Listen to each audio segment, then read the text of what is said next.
видим кой е победител в категория HR на годината. Това е Kaufland България.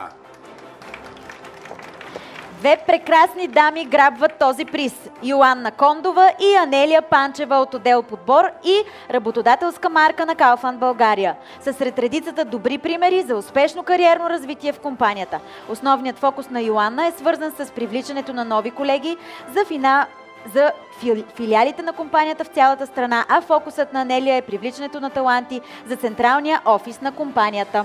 Заедно с екипите си двете реализират иновативни кампании и проекти. Развитие на младежки програми за старт в кариерата, приобщаване на уязвими групи, въвеждане на иновативни решения за подбор и други.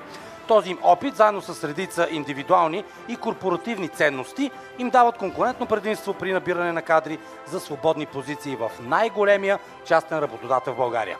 Аплодисменти! Аплодисменти за две дами.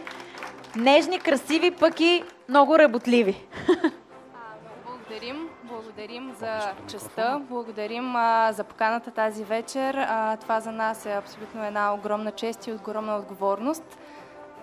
За още една година да приемем тази страхотна награда и да ви покажем, че Kaufland България е един страхотен, голям колектив, който всеки ден полага усилия за подобряване на своите HR практики. Благодаря.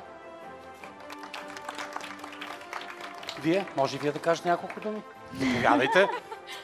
Сега ви е паднало на сцената сте. Добре, в такъв случай бих искала да се възползвам от възможността да благодаря на всички колеги, които заедно с нас реализират всички практики и стратегии, които Kaufland като работодател има. Така че благодаря. Поздравления, прекрасни сте момичета, Йоанна Кондова и Анелия Панчева.